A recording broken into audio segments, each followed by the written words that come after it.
Hello, adventurer. It's good to see you. You have made it to the morning grind. Welcome, welcome. It's the live stream at the beginning of the Geekverse, where we talk about all types of topics in geekdom, gaming, and fantasy, with an emphasis on being constructive and creating the things that we want to exist in the world. It's all on the grind, Sizemore. Can't be too fine, can't be too coarse. That's exactly right. There are a lot of adventures to be had today. Dungeons to explore and monsters to slay, and who knows what a random encounter might send our way. That's why we have to prepare, so settle in now for the morning grind with your favorite beverage in hand. Tea? Or maybe something a little stronger. I've got a few bottles of the old Wynyard left. Whatever you want. Pull up a chair. Dude. If you're feeling fancy, how about a cappuccino? Or a frappuccino? Or how about an espresso? Just tea, thank you. Sounds good to me, Gandalf. Whatever you want. I'm just glad you're here. Everyone is welcome. You can just watch if you want. You don't have to worship anything you don't want to worship. Thank you, Mike. But be forewarned. Sometimes we get really strange characters around here. Wait, what's that you say? Why can't you come and be a part of the stream? My wife would disown me. Oh no, I bet she'll be fine with it. Come on in. Am I scared for my safety? No. What are we supposed to do? Everybody do the secret handshake.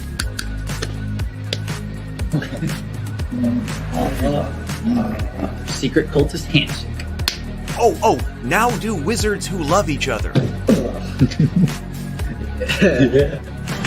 This, my friend, is a science. I still don't have gifts, but it's fine. It's all on the grind, son. Can't be too fine, can't be too coarse. Dude, this would be a sick place to bring the band. Indeed it would be, Dave. It really would.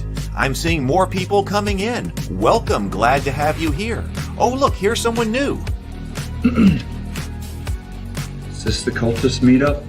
Yes it is. Come to hang out? Please accept me. I have nothing else. Okay, we accept you. Everyone's welcome here. Brought some snacks. Well, that makes things even better. You want some coffee? I don't drink coffee. You sure? It's cultist coffee. What makes it cultist coffee?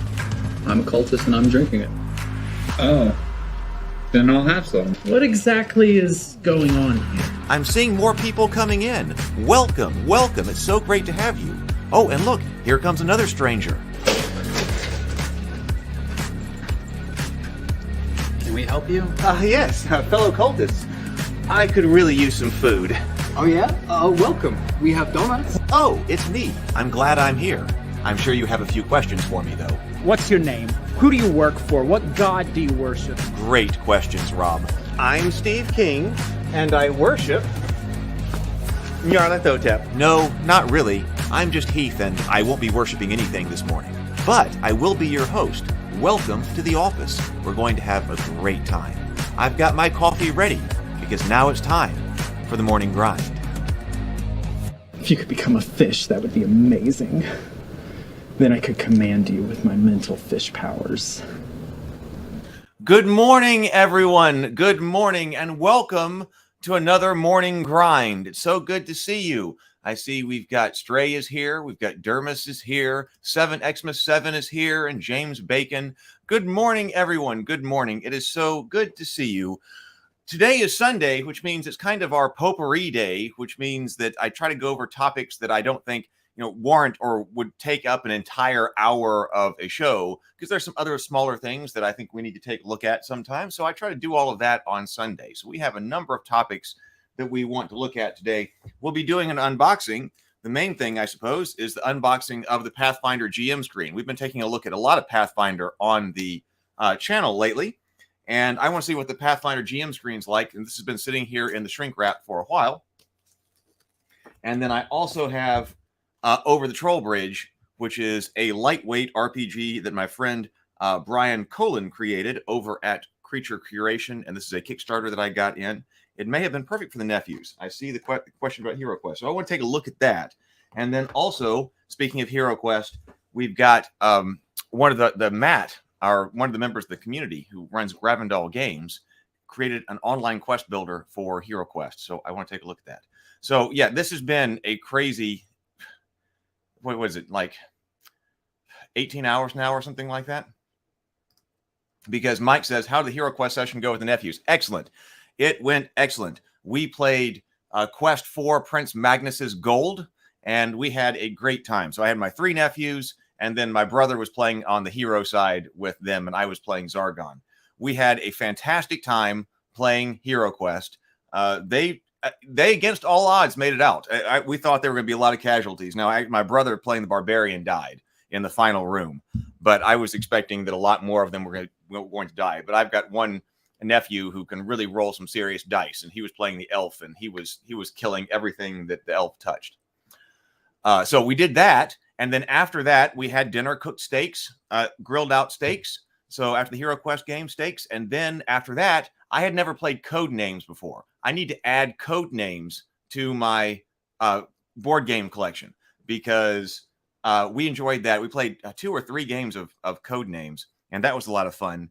And then once the kids went to bed, I played Boss Monster with my brother. So he and I sat and we played Boss Monster. And then his wife came home. She was out with friends, and then she played Boss Monster as well. And I actually just stayed over there last night because it was so late. So when I woke up, I drove back house here and got in here and started grinding. So that was amazing. Rogue Thinker says, good morning, Rogue Thinker. Pathfinder, huh? Glad to see some GURPS books behind you. Yep, GURPS, that's one of the RPGs I think most about. I think about it quite a bit. That was the first RPG. No, it's not the first RPG. It was a very early RPG that I got in on. MERP was technically the first, but GURPS was there when we were playing Dungeons and Dragons as well. But so I am a fan. So before I want to talk about something that's come up with Wizards and our new strategy for Wizards, because I articulated this on MSC LRHD. Says Code Names is great fun. My family also enjoys Ticket to Ride. We used to play a lot more Ticket to Ride. We haven't played that one lately, but yes, I agree. I enjoy Ticket to Ride as well. Okay, so I do want to come up with I need your help on the new strategy for the Wizard situation. I don't want to talk about that in great detail, but there have been new developments, and I articulated the strategy, and I'm trying to get the word out about it. So if you are on Twitter, and I'm thinking about, if you've been following me on Twitter, I have been testing, if you've been seeing what's going on, I have been testing different phraseologies of different strategies and different things and see what gets people's attention the most. But I need some help amplifying the signal on Twitter. But one thing that I did, Linda asked for the plan, articulating plan A, B, and what's plan A and plan B. Well, I put this out on Twitter that articulates exactly what the plan is with regard to Wizards and how to fix this situation. Okay, James Bacon says, I'm going scorched earth on Hasbro entirely. No Wizards of the Coast products, not Hasbro products. They have earned my now eternally closed wallet. Okay, well, then hopefully you can be on this. I'm going to put a link to the tweet here in the chat. So if you are here and you are on Twitter, I would appreciate it if you would. I wrote a whole thread. This is the thread that describes the strategy to defeat Wizards and Hasbro. So I just put a link to this tweet, and here is what I was saying. This is what we need to get the word out on this, because this is what will eventually win. So Linda said, I think people should fight for what they want regarding the making sure that Wizards of the Coast recognizes that they cannot deauthorize 1.0A, but then also make plan B, plan C, and plan D. So I said, okay, I'll articulate plan A and B and the potential allies we have in a legal battle who have trillions at stake if Wizards D&D and Hasbro do not give up their assault on the foundation of open licensing. And so I tagged Linda and I said, we need your help getting the word out. But also, if you're on Twitter, please, if you agree with this, please like this tweet and then also retweet it so this thread gets out there. So, here is the strategy. OGL 1.0A cannot be deauthorized. That has no legal meaning and is gobbledygook, according to Bob Tarantino, an entertainment law attorney who is a specialist in exactly the OGL license. The relevant part of my interview with Bob is here. So I linked to that clip where we talk about deauthorizing being meaningless. This goes back far before the OGL, because the OGL itself is rooted in open licenses that have been used for software decades before the OGL was formed. As people on the software side have pointed out, these are established principles that have been battle tested in court. Wizards and Hasbro are trying to establish a precedent that open licenses can simply be deauthorized on a whim. If that were true, there are companies out there who created openly licensed software who now have that software running on what could be potentially every computer on the planet. I'm sure that now they will have benefit. I'm sure that now that they have benefited from an open license to so widely distribute their software, they would like to deauthorize that license and now demand royalties from everyone running their software. That will not work, and legal specialists in open licenses may be taking notice soon of what Wizards and Hasbro are trying to do. They simply cannot allow this to happen. If Hasbro's attack on open licensing is allowed to stand, it has huge ramifications for the software that effectively runs the world. I spoke with Bob Tarantino on exactly the subject. Here's the relevant part of the interview where we talk about the legal reasoning. So plan A is to get Wizards and Hasbro to back down from their attack on open licensing. Plan B is the legal defense that Paizo said it was willing to undertake if necessary when announcing the orc. 1,500 publishers are already working with the orc, so Wizards is already a pariah in the gaming industry. And it has been for several different reasons otherwise, but I would say it's definitely now. Wizards is the outcast. Once big tech notices the assault on opening licensing, Hasbro will become a pariah among corporations. They do not want that to happen, and I would assume Hasbro does not want it to become increasingly known in investment communities that they are involved in such an attack and a deep-seated licensing dispute so close to the release of the new D&D movie they want to turn into a major franchise. Stock prices, investment money, etc. are all at risk. I propose a mutual defense pact among all tabletop publishers similar to Article 5 of the NATO Treaty for Common Defense. We shall call it the Tabletop Hostilities Alert Cooperative Organization, or the THACO Treaty. This was named by Soda Saint Commentaries on my live stream here. Its Article 5 is that any legal action taken against any one publisher by Wizards or Hasbro regarding the OGL 1.0A is regarded as an attack on us all. We all commit to mutual aid and support to fight it until such time as our natural big tech allies come in with lots of money to defeat this, and it becomes a much bigger problem for Hasbro's executives and stockholders. That's the strategy. That's the strategy, right? That's where we go. So if you are on Twitter, I posted a link in the chat to that tweet thread. I would really appreciate it if you would help boost the signal by hitting like, and also please do hit the retweet on that top tweet. That would be fantastic. That would be fantastic. I'm going to work on spreading the word of that strategy elsewhere online this afternoon, because that's what needs to happen right there. Now, you'll also notice that I've been also hitting the idea of them trying to control our conduct, right? Because that was part of 1.2. And so this is the legal argument, which is got to be made, and where our allies are and how we get them and how we do this. But in the public consciousness, the legal argument isn't the thing. If it becomes known that Wizards and Hasbro are trying to control our conduct as they are trying to do with 1.2, that's where things get sticky. And really, Hasbro and Wizards do not want to have a public conversation about what type of conduct people might be involved in that they consider obscene or illegal, or what they will regard as illegal enforcement. Because I've been experimenting with that language, because I posted about now marijuana use is illegal according to federal law. So if you have ever or do use cannabis, you are engaged in illegal conduct, right? Is that grounds for revocation? So I was testing out some language there.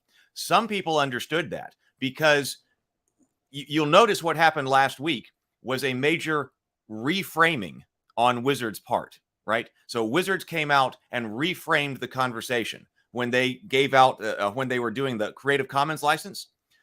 You'll notice that even Linda tweeted about that. It was like, oh my God, this is going Creative Commons license. And of course, it's not.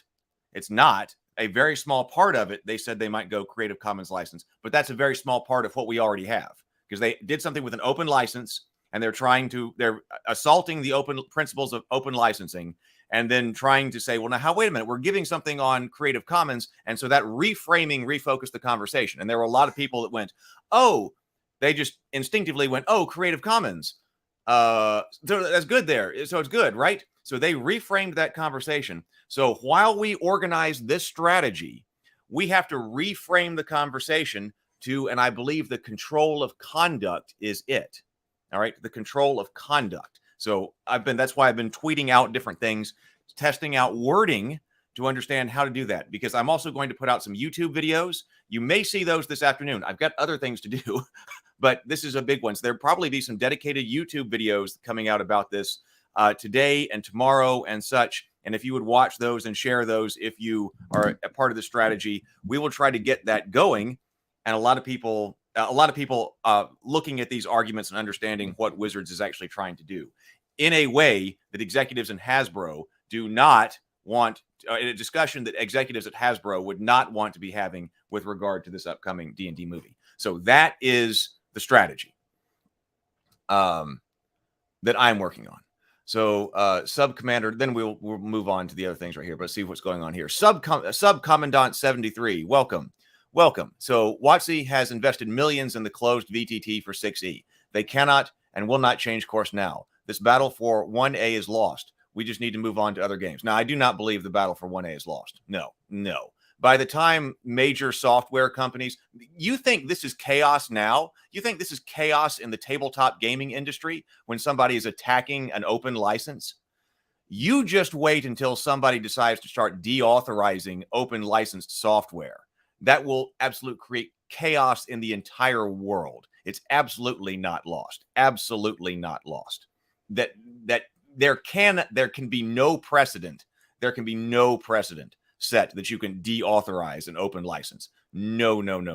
Not lost at all. Pathfinder 2 is insulated. I have no idea. We're gonna look at Starfinder. I heard that Starfinder, or people were saying in the chat, that Pathfinder for Starfinder is more like, from the mechanics perspective, first edition Pathfinder. Well, Subcommandant, they've already said that they are willing to defend 1.0A in court. That was part of their statement. Roberto says, let's publish OGL 1.A software now before it's too late. Emphasize the soft part because it requires constant development for stability and security given constant moving requirements. Joshua Buckley, they and I've got to watch that interview because they spoke with Eric Mona, right? And I have not gotten to watch that interview yet. So I'm going to do that, and I'm going to take notes because I would love to be able to speak with Eric as well. Hey, Chase.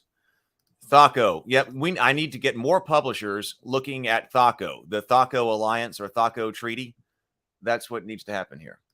Dermis Loner says, consideration, what Wizards and Hasbro done for the issue, they sure burned to the ground the goodwill and trust that's been built over all these years. That's right. And we have speculated, Ryan Dancy, Informed Speculation, have speculated that this goes to the very top of Wizards, that this is what Wizards is trying to do, but it's unknown how much the executives at Hasbro know about it. But if they when they realize what, so either they know about it or Wizards is like a rogue element trying to do this. Either way, they're not going to be happy about it. So thank you, Mike. Mike Hansford, liked and retweeted. Love the acronym. Thank you. See, and the acronym is important there. Smoke them if you got them, Robert says. Good evening, Tough. Good evening. Okay, thank you. Patrick Bovin says, I retweeted your link to Oracle, IBM, Red Hat, SUSE, I don't know what that was, so Susie, and Linus Tech Tips mentioning that Hasbro is attacking the concept of open source licensing. Thank you. Yes, if you know people like that, or tweet at them, let them know what's going on, because we have to hold the line until all of them come. Right? We have to hold the line. That's why we work our angle on trying to control conduct, to reframe our narrative while all of this happens, and we bring on the other allies, because it's not lost. Now, we may want to go play other games anyway. I'm not saying that. But what I'm saying is that we have to hold the line. We're like Gondor We're Minas Tirith. We are fighting here in Gondor, and we are waiting for the Rohirrim to come. And the Rohirrim, that would be the big tech people who have extremely deep vested interest in maintaining that open source software is what they say it is, what it is. Those are the people who are coming.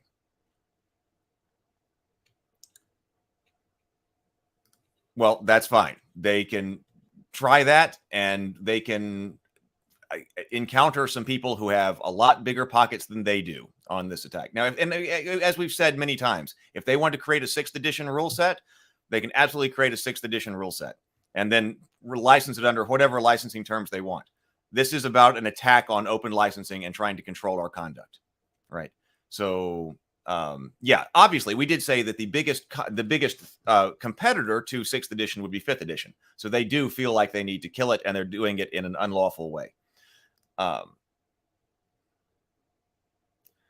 Narrator in the shadow says, I'd love to see the EFF weigh in on this. What is the EFF? I am not sure. But yes, if we need them, we need them. Let's go in. Well, that's a good point. Patris Bovin says, I didn't know prior to this that executives from Microsoft had come over to Wizards of the Coast or Hasbro in general. Maybe it was Wizards of the Coast. I'm sure. Microsoft never liked open licensing. The new execs came from MS. Coincidence? Maybe not. Zero the Blade says, what's funny is that WotC is trying to deauthorize the wrong documents to give them the edge that they wanted. Yeah, they could do this. They could get everything they wanted in other ways, or very close to everything they wanted, and still maintain all of the goodwill of the community and all of that. They completely could. Yeah. So PJF is saying, I'm just imagining Google trying to do this with the Android OS.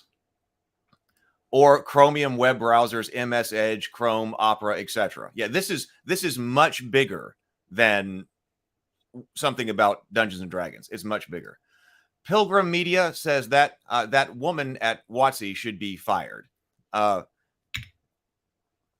It may get to that. It may get to that. I think that if the executives at Hasbro don't really know what's going on, and as soon as this starts impacting Hasbro's stock price, and other major software people are starting to look at this and turn on them, that Hasbro is going to be like, wait a minute, whoa. What's going on down there at Wizards? Because Wizards is making so much money for them, and that brand, and they might need to clean house. That might happen. Thank you very much for the $2 super chat, Pilgrim Media. Thank you very much.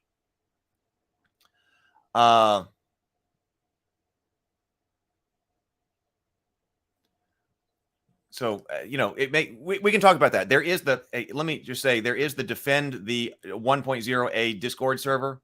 I haven't posted there about this yet, but you're welcome to. I want to post about that there. I wrote this thread out right before I went to play Hero Quest, and I've been thinking about it, so I just got in. So that's why this afternoon I'll be working on more of this. But there is the Defend the OGL Discord server. So Defend the OGL Discord server. If you want in, you can go there right there.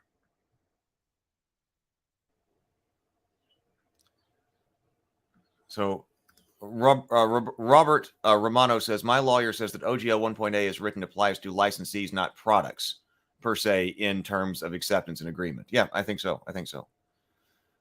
Oh, I spoke too soon. So the EFF is the Electronic Frontier Foundation, already released a statement article on the OGL. If it's good, then let's put it in the Discord server. I know that sometimes you guys can't. I don't have that up, but the Ravenkeep Discord server, we've got a place to talk about specifically the copyright situation with Wizards. So here is let me get a new link here. Ravenkeep Discord server. We can post things like that.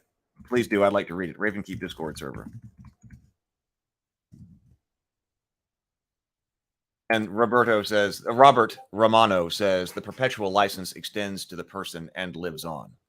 Okay, so that's what's going on. That's the angle that I'm working there. So I'm going to try to make some very short and concise YouTube videos on this subject about the licensing dispute that Hasbro is now involved in on the eve of the release of this movie, and then also articulating this strategy. So if you're watching, YouTube tells me my analytics, actually I'm still pretty new at this side of things, but it will say that, hey, regulars have been watching this video more than usual and watching it through to the end. So it's being recommended. So we're going to be recommending it to more people, basically. So if you see something come by and you are a regular watcher of the channel and you want to amplify its message on YouTube, then actually watching it is actually a great way to do that. And if enough regulars watch something, then it tells me that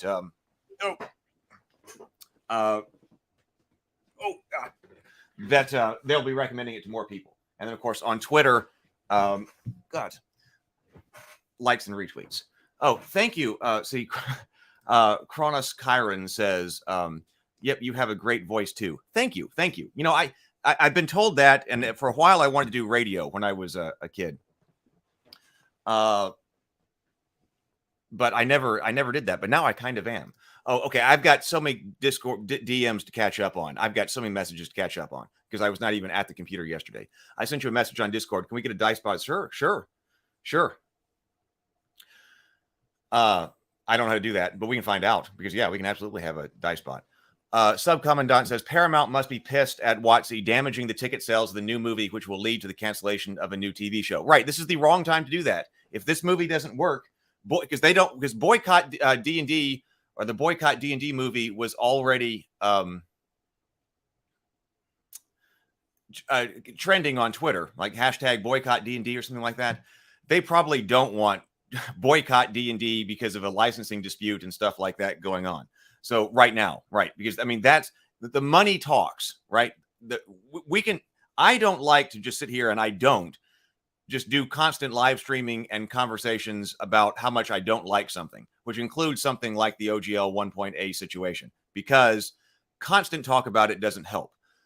I try to talk about it when there's actually something to say and something going on to educate the community and stuff like that. Other times we're about to move on and start doing some other things over here. But money talks. So that's why I'm saying the licensing, the investment situation, the stock prices, the D&D Beyond subscriptions, a bomb of a movie, those are big money things that actually make things change. I did not see that. Joshua Buckley says, anyone see that this issue has caused the tabletop RPG workers in Europe to unionize? I had no idea. Nerd Immersion to be on it. I had not seen that. So that's interesting. So, okay, yeah, that's big money. Right, yeah, that's big money. Tough Years, we talked about the Hero Quest game at the beginning. It went fantastic. It was so much fun. I'm so glad to be using Hero Quest. They're like the perfect age for it. My nephew's the perfect age for it. It's so great to be using Hero Quest again to introduce a new generation to fantasy tabletop gaming. I absolutely love it. Building Persephone says, won't be watching this film. Plus, it should be boycott WotC and open D&D. Yes, let's get all of that going because, no, this is not lost. This is not lost. We have to reframe the conversation so we stick with it while we work with our allies. And I was just saying here, I'll post this Twitter link again. Here is the plan.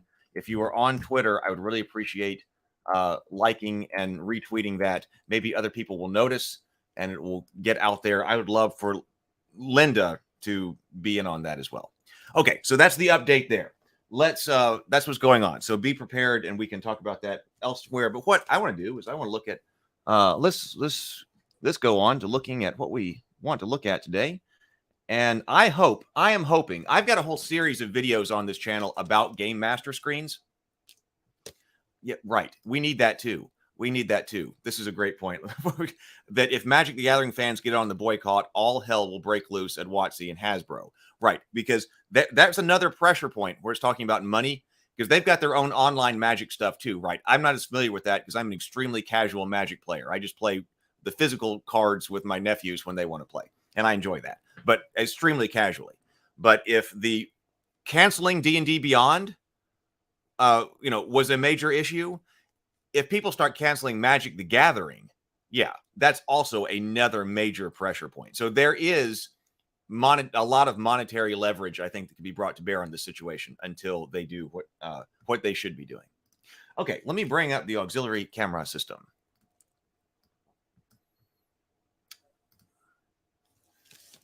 This is over the troll bridge.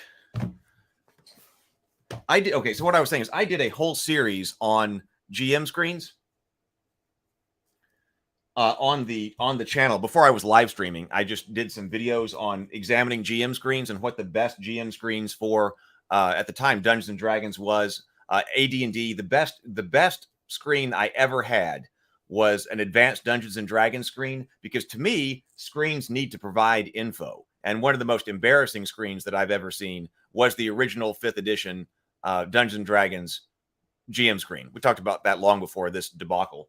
But I thought that was a terrible screen because it was so light on information. Yes, it's supposed to hide your notes. But to me, if you need reference information, the reference information is supposed to be on the screen. And players need reference information too. And that's why I love that AD&D screen so much, because the side facing the characters had reference information that the players could reference. Now, it had one piece of art. So it's kind of traditional to do art now, which I think this one's going to have art. Yeah, this one actually has art facing the players. But I'm hoping, it looks like this is an information dense, let me turn on this light, an information dense GM screen. So Pathfinder's been getting a lot of things right. So hopefully they have also made a great GM screen. So it says, accelerate your game, keep crucial rules on hand, and protect your notes and dice rolls from players' eyes with the Pathfinder GM screen. This beautiful 4-panel landscape style screen, landscape style I really like. Hey, we have 64 people here this morning. Thank you, everybody. Thank you so much for being here. This is incredible. We got 64 people watching. Please, if you're new here, please do like and subscribe. We'd love to have you for more shows. If you would hit like and subscribe, I'd really love for the Morning Grind to become a mainstay show in 2023 for the tabletop gaming community. And if you are just jumping in now, we did talk about the OGL situation and how we are the new strategy for that at the start of the stream. So please do watch that. We've got links to tweets about the new strategy. So, all right, accelerate your game. This beautiful 4-panel landscape style screen features stunning artwork from Ekaterina. That's a cool name. I haven't encountered her before. I guess that's a woman. Ekaterina Burmuk on the player side, and a huge number of charts and tables on the GM side to speed up play and reduce time spent leafing through rule books in search of key modifiers or rules. The Pathfinder GM screen gives you the tools you need to keep the game fast, fun, conditions, death and dying, rules, tables for setting DCs, creatures, elite and weak adjustments, summaries of actions, and more. Constructed of high-grade hardcover book stock, this durable screen is perfect for travel, convention play, and repeated regular use. Yeah, it used to be the GM screens were more card-like, right? But now the ones that are actually built on board game stock, that's kind of become the industry standard now, and I really like that.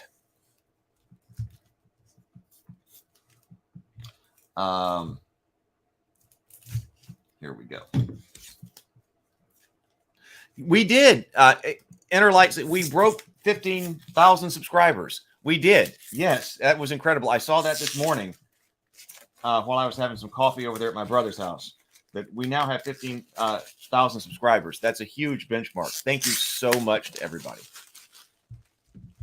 Okay, new leaked info from D&D Shorts. Yeah, I've got to catch up on all of that. So while I'm doing stuff, cleaning today, I'm probably going to try to catch up on the Eric Mona interview and that as well. Now, Cronus Kyron says, weird, YouTube unsubbed me. Ugh, they do that weirdness. I hear other YouTubers talk about that, but I hadn't been, it hadn't been something that's been going on over here that I know of. It hadn't been big enough or whatever for that to notice. So if it's that going on over here, that's interesting to know. So check, I suppose. I don't know what's going on with that. I have no idea. But yep, just because you subscribed, maybe you won't always be subscribed. All right, we'll get back to the comments here in just a moment. Okay, so this right here, so that's our, oh look, the Open Gaming License version 1.0a.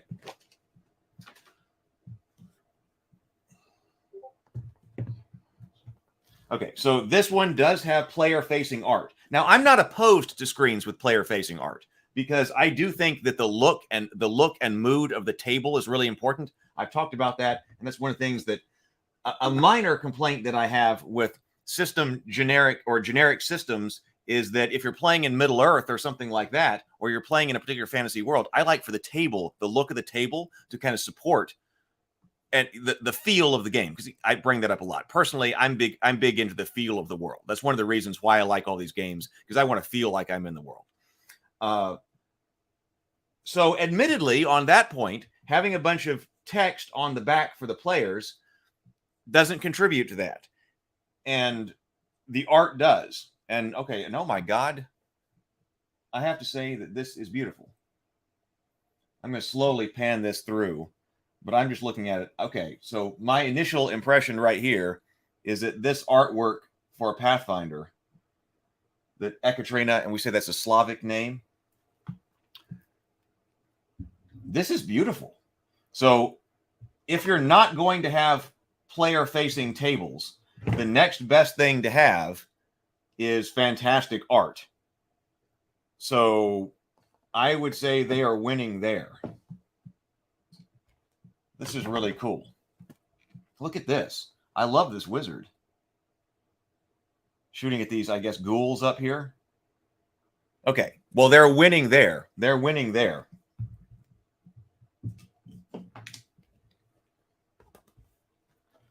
Now, here we have an information-dense screen.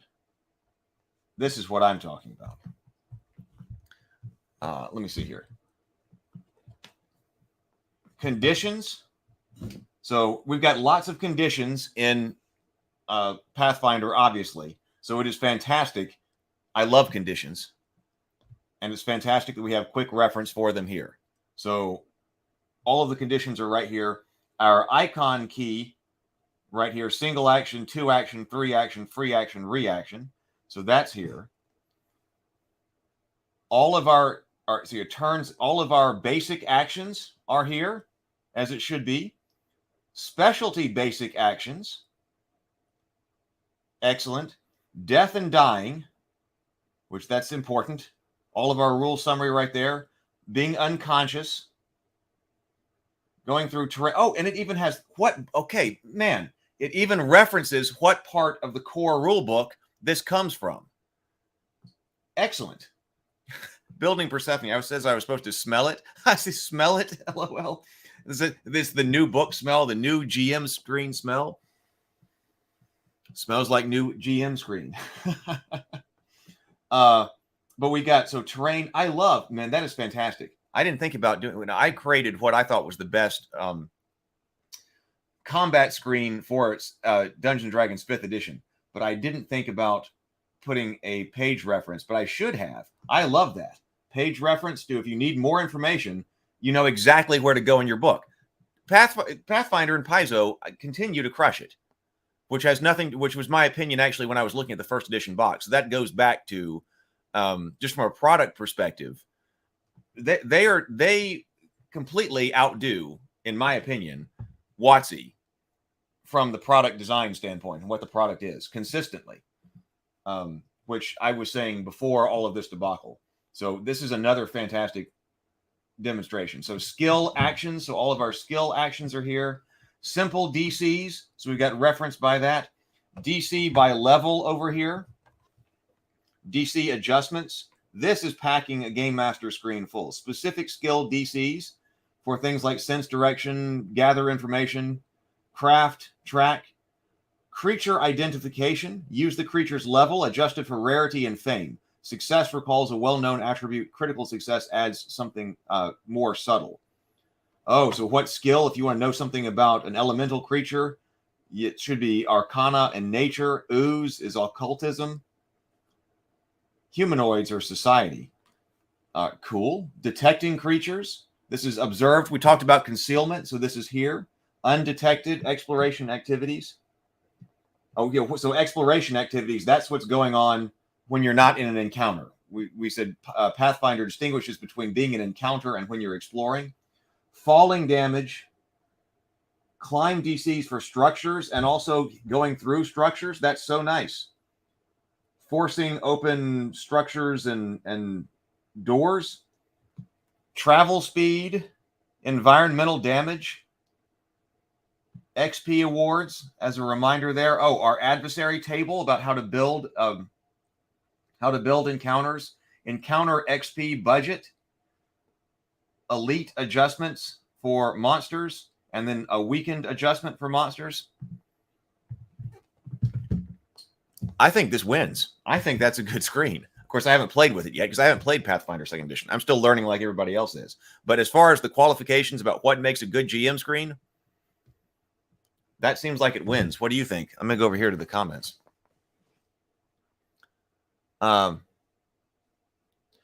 Wolfgang Winter says that, yeah, Nessie, and I wasn't following this drama either because I was just this casual Magic the Gathering player, so I didn't know all what was going on. But apparently, they've already made some very bad decisions as far as Magic the Gathering goes to. And I'm sure there's a lot of crossover between D&D and Magic the Gathering players as well. So, okay, Building Persephone, thank you. I'm going to be going through the Discord this afternoon and also emails and things like that. So post a link in the Discord as soon as it came out. Very eye-opening. Okay, I'll check it out.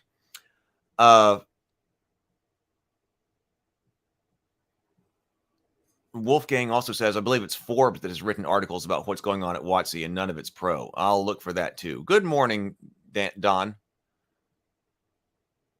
Scrolling down here. Building Persephone says, I don't think player-facing info is all that helpful. No one can read it anyway. You do have to kind of, depending on the size of the text, you do have to kind of stand up sometimes. But that was, to us, that was easier than going through a book. Like, hey, is that on the other side of the screen? Somebody would, rather than picking up a book, go over and say, oh, yeah, it's on this table. And so, yeah, it might not be readable sitting down at the table. But rather than picking up a book for reference, like looking over or seeing if what we're looking for is on the other side of the screen worked for us.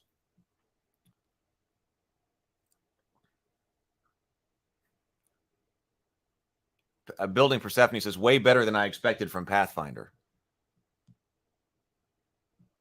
Where is this from?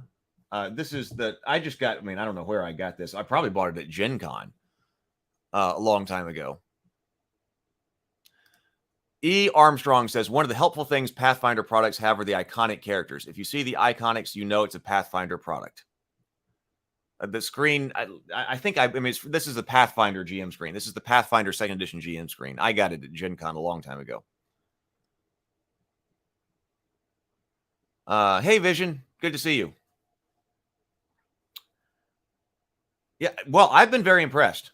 Zero the Blade. So, I mean, we've been going through here and learning how to play on the grind. So if you can go back and watch replays, because I've really been enjoying it. I like what I've been seeing. Paizo doesn't really sell rules, so their products have to be worth buying. But I like the rules. Oh, we got something about the Building Persephone is talking about high contrast item titles. Chase says the DC by level on the GM screen is huge. Many of the adventure paths tell the GM to make a PC make a check against a DC of their level. Being on the screen makes saves a lot of time looking for people, looking for pages, flipping to them. Yeah, great. I assume that on the fly, once you get more knowledge of the Pathfinder rules, it becomes even easier to make that on the fly. And I also really, really liked how structured the creating encounters was by XP. I liked that a lot. So yeah, they seem to be winning here. Yeah, this GM screen wins by far. Well, yeah, I'm sure somebody's put together a magnetic screen. And so Piccadilly says, the fun fact, the characters on the front are the iconics that represent the classes. Oh, yeah. So is that the cleric? Yeah, that's probably the cleric we were looking at the other day. Oh, and that is the wizard. Oh, so that is that wizard who's in the starter set too. So, okay, that makes sense. The fighter's probably also here too. The barbarian.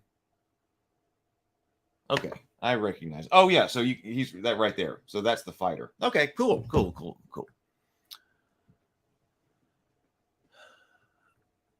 Okay, so there is that. Hey, let's look at what Matt made. Is Matt here? I haven't seen Matt come by. Maybe he's here. Let me just look at what Matt made. This is Sunday, so on Sunday we just go over a variety of topics, any one of which wouldn't take up an entire hour. So we just go over different topics here. But let's. I want to make sure Matt knows that if we see him later, that he did a Hero Quest. Speaking of Hero Quest, he made this Hero Quest quest builder. So this is something that's made by the members of our community right here. Let me take that down. Let me go.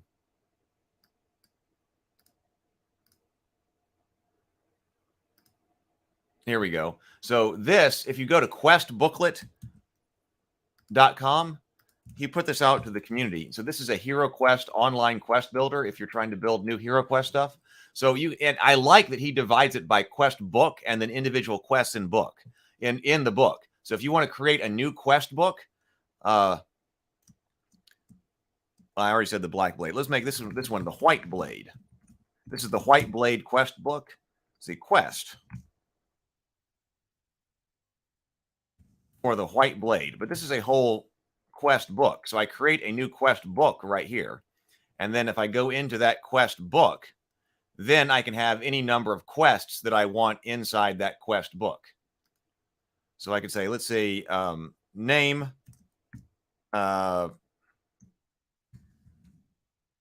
finding the lost amulet. First, maybe you got to find an amulet before you search this blade.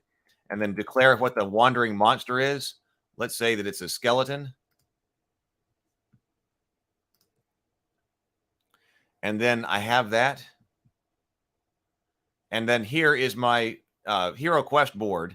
And I've got all of the different, I can put the text for the prologue and the notes down here. Okay, let's make Chaos. I thought the Chaos Warrior, the Wandering Monster, or whatever. I thought we put Orc on the other one, but it might not have taken. But it was over here. I've got doors, the alchemist table. I've got all of the furniture. And you can spin the furniture around and put all of your furniture in. The cupboard. All of the monsters are here. This is classic Hero Quest stuff. So femur in here. The femur instead of the, whatever it is, the abomination. Skeletons. I noticed that if you are trying to just put in floors, then how do you declare that all of this right here? So these rooms would all be usable right here. So you declare that way. I think it's pretty well done. I think it's pretty neat and well done.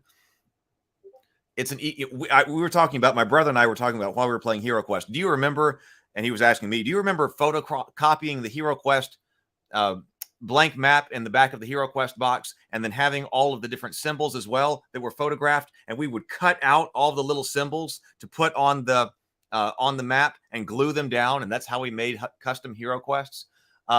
Quests. Those were the days, right? But now, hey, we've got this to make custom quests by. So this is a community-made thing. So I do like, particularly on Sundays, sometimes we do go over things that are the community has made. And Sundays is often a good day for that. So this was made by Matt Gravendall Games.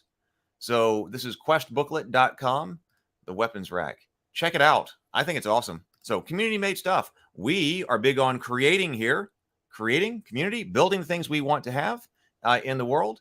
And so here's an example of that. So I'm a fan. So check out Quest Booklet if you are creating your own custom Hero Quest quests.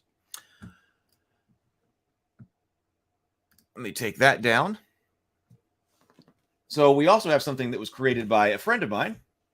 You may have seen Brian Colin. You may know Brian Colin from Creature Creation. Let me hold this up first. Here is Creature Creation. His company right here is Creature Curation right here. He does a lot of Kickstarters. And actually, he does the Vast Grim RPG as well. We've covered Vast Grim here on the channel. And he's about to do a new Kickstarter that might start next week for more Vast Grim stuff. Vast Grim is the Mork Borg sci-fi RPG. So he's doing that. He's a friend of mine, and I have interviewed him here on the channel. And he's a great guy, an artist and a sculptor, and he makes all kinds of RPG stuff too. And so this was from a Kickstarter that he did a little while ago. So I backed it on Kickstarter. He didn't send me this. I backed it on Kickstarter, so that's why I got it. So this says this might be a good idea for something that's also something that you could play or introduce younger kids to role playing with, because he designed this to play with his children that were younger. We've said we've had that problem. Hero Quest has been perfect, the perfect tabletop game to play with my nephews at their age. It's been perfect.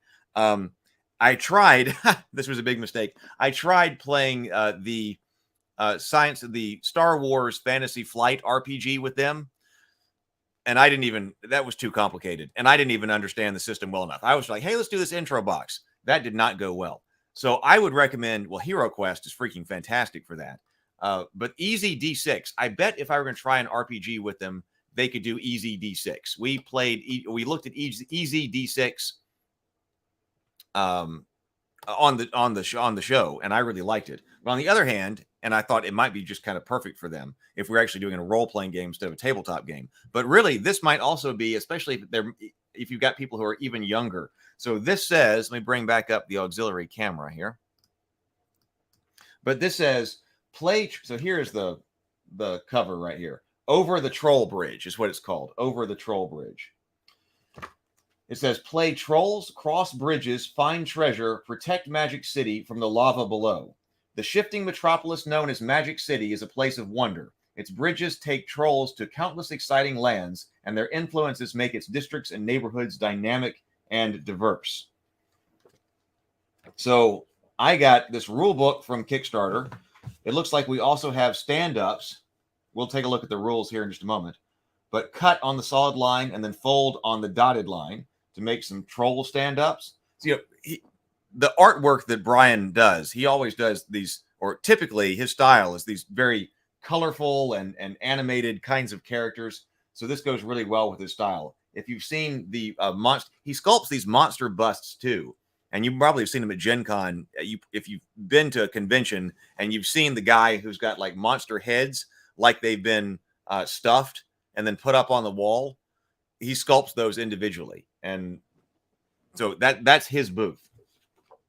So this type of art kind of goes along with that. I guess these are your different kinds of trolls. One's chewing bubble gum and riding a skateboard and things like that. So that's the kind of style we've got here. And I think this is like your character sheet. Oh, yeah. So they're different. How about that? So I didn't notice that. So this is a booklet of character sheets, or a pad of character sheets, but they're not all the same. So I guess you pick out which type of troll. Oh, the nephews would love that. Pick which kind of troll you're going to be. And you do have duplicates in here. But we've got different types of trolls here. It says, my name, metal troll background. Choose one. Oh, so this is the metal troll. This is the wood troll. This is the rope troll. Okay. Choose your background. What I'm good at. Put 2 points in each stat or combination of stats. Assign one ability for each level in those stats. Nimble, magical, resourceful, brawny. You've got health down here. You've got treasures and gear. 2-hit defense. And then also some information on how to run rolls and saves. So this says roll at or over when you need to save against something bad or when you attack. D20 plus level versus difficulty. Encounter or chance rolls X in D6. Referee will adjust X for the different situation. So it says for combat to roll initiative, roll D6. 4 to 6 troop goes first. So I think this is your troll troop. On your turn, you can move or make one action. Successful attacks usually inflict one hit regardless of weapon. You crystallize when your health reaches 0. Oh, so it's like turning to stone or something, but turning into a crystal. Players make all rolls in this game. Oh, so that's another reason. So the game master, if you're running people through it, you're not having to make rolls. All of the players are making rolls. That is the same way that it is in Mork Borg, right? We're trying to think that of different systems that we have where the game master plays, the player makes all the rolls. The players make all the rolls.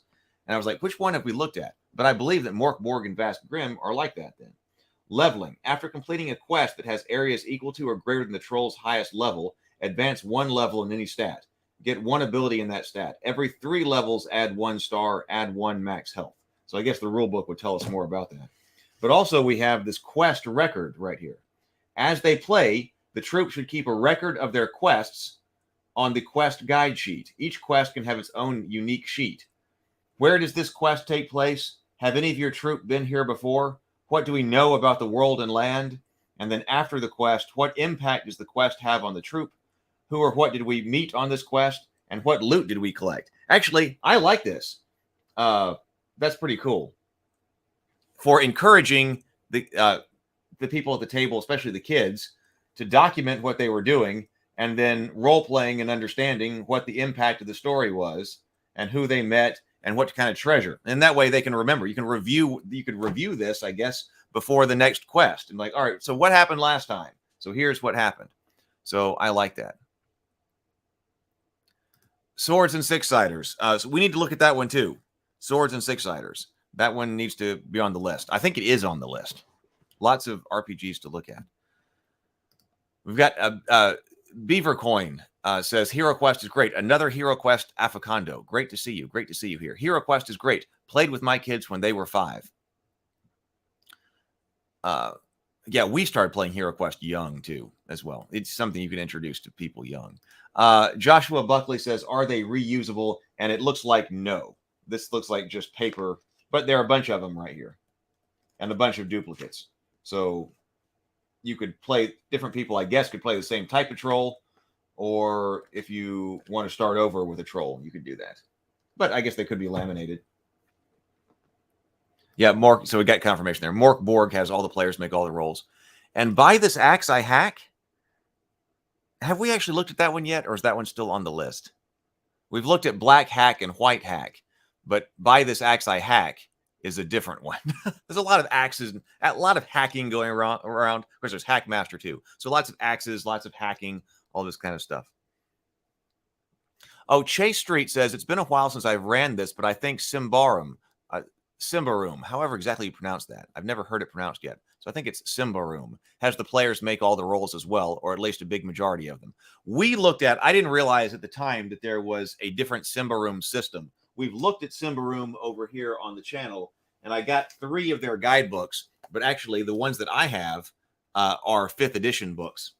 So when we were looking at the world, which we really liked the world for a grim and gritty world, and I want to look at the world more on a World Building Wednesday, but we're going to have to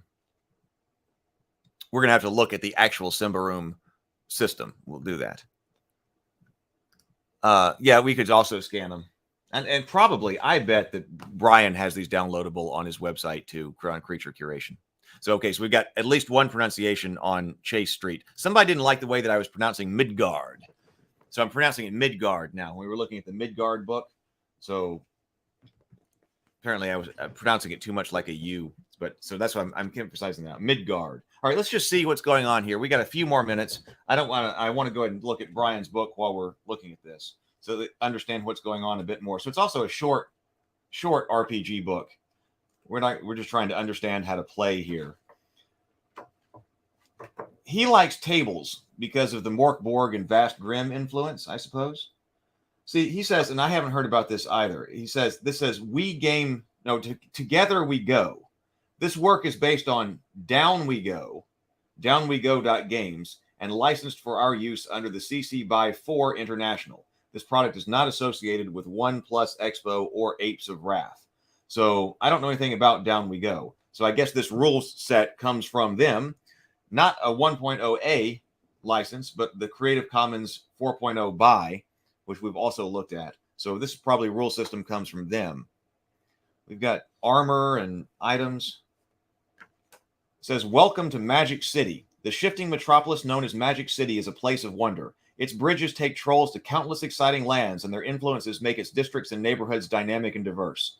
Unique cultural inspirations cause them to constantly change, but they also physically move and shift as power is diverted to keep the city afloat. So the turbines. Below the city, massive, well-oiled turbines perpetually lift the metropolis off the lava underneath it.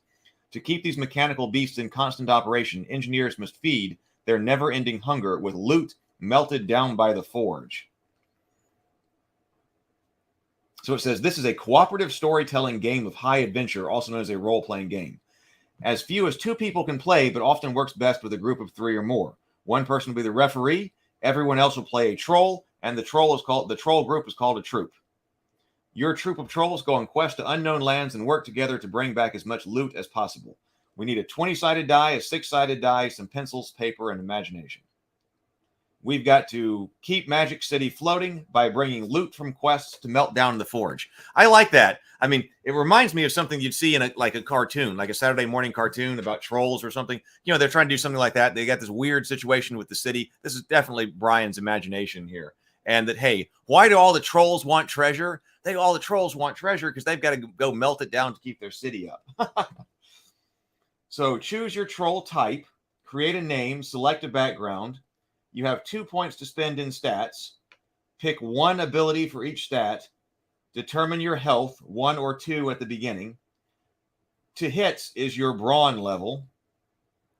You get some gear, and then your defense is your nimble level. So here's nimble over here and brawn. Okay. Oh, it does say character sheets are available at trollsandbridges.com. So, okay, so here are examples, or here are the character sheets as well in the book. I guess this was a Kickstarter. I mean, I guess it's available too, but this was, I guess, we got some kind of package on Kickstarter that got all of this. How to play. Since this is a cooperative storytelling game, players' conversations determine elements like what things look like and how things work. The referee determines when and where mechanics come into play, including when a player needs to make a roll or save. For both, players roll a d20 and then add the level of the most relevant ability, d20 plus level. If the sum meets or exceeds the difficulty, the player succeeds. Encounter or chance rolls are specific numbers below on a d6. Oh, so that's an encounter or chance rolls. That's like if there's something's occurring by chance, a 1 in 6 chance or something like that. So combat. Initiative determines who goes first. One player rolls a d6. 1 to 3, the enemies go first. 4 to 6, the troop of trolls go first. On your turn, you can move and make one action. Actions that require rolls are d20 plus the level versus the difficulty. For example, Trollgar the Metal Troll wants to bonk a goblin over the head with a shovel. Trollgar has a brawny level 2. Trollgar rolls a 13 on the d20 and adds 2 for a total of 15. The goblin has a difficulty of 14, so Trollgar was successful in the attack. Successful attacks usually inflict 1 hit point regardless of weapons. Players make all rolls. Defense is d20 plus nimble level to avoid getting hit. And to hit is d20 plus brawn level to hit an enemy. You turn to crystal when your health hits 0. When a troll reaches 0 hits for any reason other than natural causes, instead of dying, their body turns into crystal. Immobilized trolls' bodies are often trapped in statuesque, heroic poses, and their minds in a semi-conscious, dreamlike state. If revived, you can remember bits and pieces of what happened to them during their torpor. So, okay, so that's fun. So you don't die.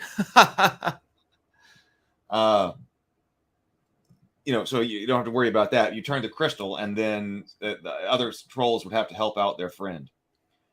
Rest and recovery. Like what happens? Bringing out a troll out of the crystallized form is no easy task.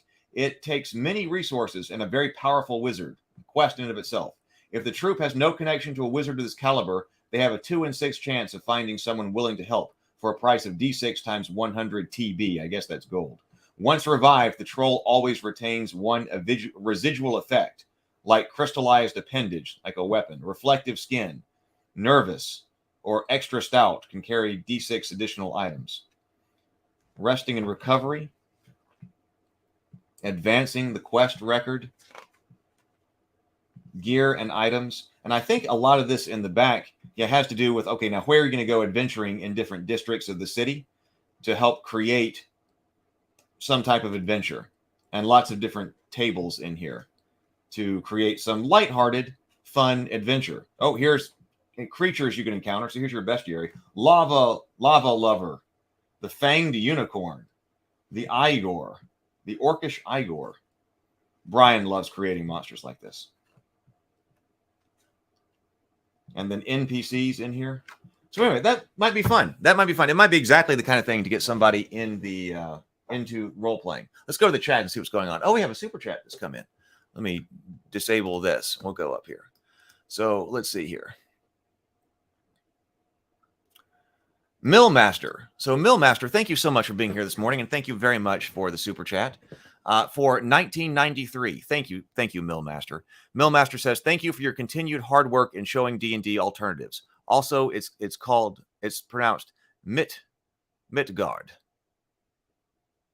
Yeah, okay, so Midgard. Got it. Yeah, I think I was using a bit more of a U sound with that A. I think that's what I was doing on that first live stream, like Midgard. I think I was saying like Midgard or something. So that's wrong. Midgard, over the H, Midgard. All right, there we go. But yes, but you're very welcome. I hope that this happened to be just about at the right time. So we've probably done about 65 or 66 different game systems on the morning grind so far. So we're not always going to be talking about role-playing games, but we have definitely been on this quite a bit. Oh, if it's a heavier accent, maybe Midgard. Midgard.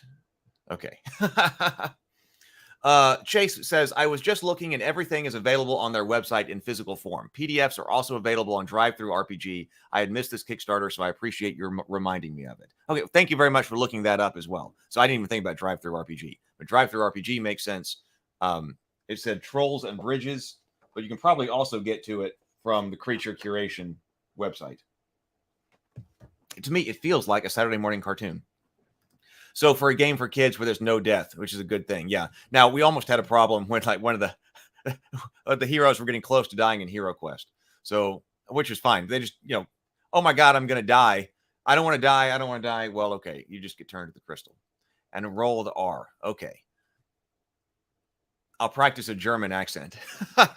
We'll see. I would love to be able to talk to Wolfgang too, who runs Kobold Press. I'd love to be able to talk to him. All right, so that is today's morning grind. Tonight, we're supposed to be painting miniatures. I've got a lot of work to do. I've got to catch up on so much stuff. I'm going to sit here and I'm going to do that all day, but we're supposed to be having a Crafter's Corner tonight where we paint miniatures and also watch some type of show. I did an interview with Mark Tassin, who runs Mechanical Muse, a long time ago, like last summer, 6 or 7 months ago. And so we might watch Mark. We might watch the interview with Mark because everybody seems to really like Mark. He is a fantastic guy. He's working on the Cool Name RPG. So that might happen tonight. I need to work on some new software. I also need to take time for some more software, better software to run the Crafter's Corner.